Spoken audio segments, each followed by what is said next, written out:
So Tim, you feed how many students or how many people every month? Each day, we're preparing food for over 7,000 hut meals. Okay? Wow. In Haiti, we have 8,500 students in school. We're not cooking food at the high school locations. We have 21 elementary schools that we actually prepare hut meals for each day. Wow. And that requires literally a 40-foot tractor trailer load of food per month. Some of that food in here while the guys are working. Yeah, this represents right now just under 40,000 pounds of rice. That's not even enough for 1 month. And how much has Kevin eaten? Kevin has eaten a sack and a half. Okay. And he looks like a sack and a half, but that's another story. Hey, but, that's just the rice right there. I came here to lose weight. I heard the food. food. The matter is that we're going to have to start riding bike when I get home because I've probably gained about 25 Well, pounds. I was so happy they put peanut butter cookies for me on my arrival. So this is a 110-pound sack of rice. Wow. This costs $54 US. One bag does. One bag does. You have to buy this every month. Yes, we do. Yowzer. Yeah, we spend tens of thousands of dollars per month just purchasing rice, and then we have to purchase oil and beans, and then other vegetables to make the sauce. Use a lot of rice. A lot of rice. A lot of rice. It's actually, right now, it's just under 40,000 pounds of rice a month. Wow. So every dime is so greatly appreciated toward that. And now these are what, so like money for this would come partly from the sponsorships from the kids? Partially from the sponsorships, but what happened was 6 years ago, we lost donated food from different agencies, and so previously the food that we cooked in the schools we didn't have to pay for. So this additional cost has been brought onto the mission, and then in the last 12 months the cost of rice has gone from $30 a sack up to $54 a sack. At one point it was at $60, it's down to $54. And that's because of the whole economic thing going on in the world right now. So our cost of goods has gone up for the food purchasing. So we've had to raise additional money for Rice for Haiti for the children to purchase the food, because we won't stop feeding the children. Wow. Is that our team's luggage over there? No, actually, that is some storage from some previous teams. We have we have teams that come in the summer to do VBS programs. And that's actually what we call a carnival. And they set up these games out in the open areas of the schools, and they do VBS programs for our children. Bill, how's it going? It's going good. It's hot, tired, but it's been a good few days. Good deal, good deal. Get a lot done? It's going well. Can't wait till tomorrow to see the house go up. It's That'll be cool. exciting. So, all right. You were saying something, Mr. Kevin? Well, what I was saying was it's really nice that you're a part-time missionary, because you come in, like you did Costa Rica, you work one day. Well, actually, you're not going to work one day because we're not going to let you work. But you'll work one day, and then you play one day, and then you go home, and then you tell everybody how hard it was and how you suffered and all that stuff. And, you know, that's just the way it is. But I really do hope that you enjoyed the fish heads and the possums and the bats and the tarantulas that we eat for dinner. Okay. I'm not sure about tarantulas. Did you know that Greg conned his way into like a first-class ticket? I heard that. He stuck me back in coach, and he took a first-class ticket. Well, I would have gave you the first-class ticket because I'm into service. This man right here knows how to talk. Got himself into. This man's a salesman right here. Absolutely. All you got to do is ask. I'm just wondering when he's playing golf with, I don't know, the pilot or whoever.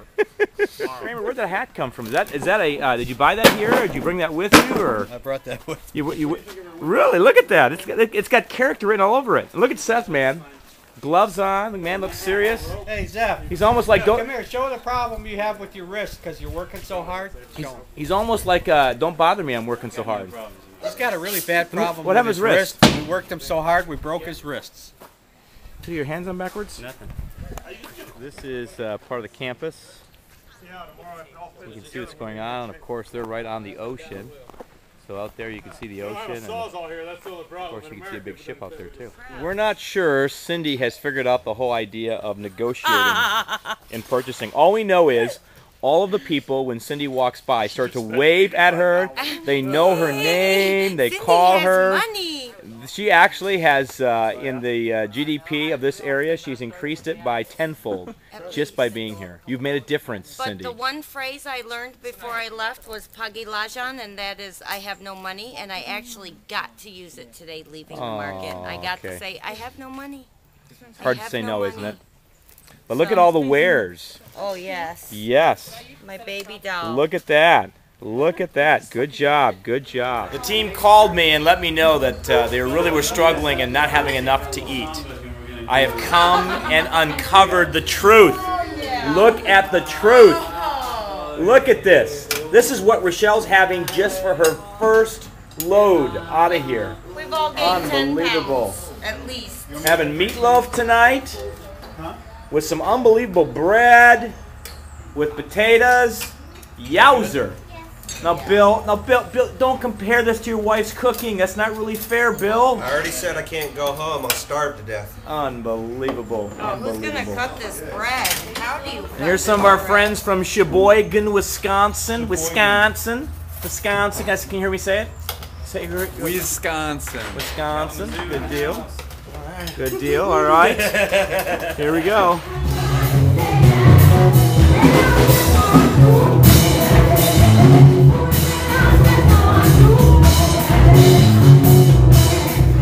Michigan.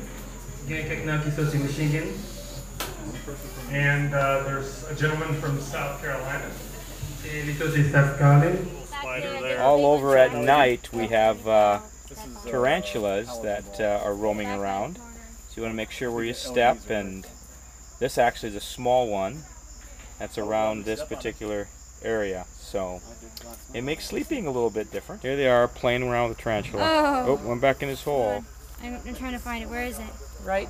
No, I'm trying to find it. Brightest? Look for the brightest spot. Oh, there it is. Hold on. And they're big old spider all over the place. Good bumping. No, someone's second. Hold on. Even Hold on. a Hey, bigger wait, I one want to yet. take one. There he is. He's a big one. Big old spider. I have one from the other night that was huge. Team is having their nightly time of talking. Part of what they're doing is answering the questions. What did service look like today? Where did I see God working? And thirdly, how am I going to live with the knowledge of my blessings as I prepare to return home? We need to think about a jug of water too. Kevin's leading over here. I'm sure we can bring those coolers of drinks with us. We are here in our room, and Greg is looking at his I have a dilemma. bed. Greg, this is a major issue. Here's the dilemma. Do I put an extra bed here and run the risk of tarantulas crawling at me? That's right. Because I ain't going to fit on that thing. You're not going to fit. Whoa! This bed is not made for... Is that a bug bomb? Oh, here we got the spray man. Here he's going to spray for us. Killing the mosquitoes. We're all going to die of cancer. We're definitely not going to get bit by mosquitoes. You're an unbeliever. You think that this is going to hurt you? Well, you know, I'm a green guy. I'm here Dude, I to drive save my pastor's life. I drive a scooter. I'm very green. Okay. I'm a friend of God. You're geeky. Alright, shoes upside down. All right, it's here.